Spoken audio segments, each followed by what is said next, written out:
Hello బిగ్లు, ఏం చేస్తున్నారు? ఈరోజు హెల్తీ జ్యూస్ చూద్దామా? వచ్చేయండి చూసేయండి. ఏంటంటే క్యారెట్, కుకుంబర్, మింట్, ఇదేమో బెల్లము, దాని తర్వాత కొంచెం హనీ. అది మీ టేస్ట్, మీరు యాడ్ చేసుకుంటా అంటే యాడ్ చేసుకోండి.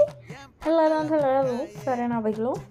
ఇవి దీంతో ఇప్పుడు మనం జ్యూస్ తయారు చేద్దాం. ఇది చాలా హెల్తీ, మీ స్కిన్కి కూడా మంచిది. దాంట్లో కొంచెం అల్లం కూడా వేసుకోవాలి. ఒకసారి ఒక మిక్సీ జార్లో పుదీనా, దాని తర్వాత కుకుంబర్, క్యారెట్ అన్నీ ఏమేమైతే పెట్టుకున్నామో అవన్నీ పెట్టి మంచిగా మిక్సీ చేసుకోవాలి. లాస్ట్కి బెల్లం యాడ్ చేసి దాన్ని కూడా ఒకసారి అట్లా తిప్పేయాలి. తిప్పేసిన తర్వాత ఇంకా అంతే స్ట్రెయిన్ చేసుకోవాలి. ఆ పిప్పి అనేది మొత్తం బయటకు వచ్చేసాక జ్యూస్ అనేది వస్తుంది. మీకు కావాలంటే హనీ యాడ్ చేసుకోవచ్చు, లేదంటే లేదు, మీకు ఆప్షనల్. ఎంతో టేస్ట్ అయినా హెల్దీ రెసిపీ.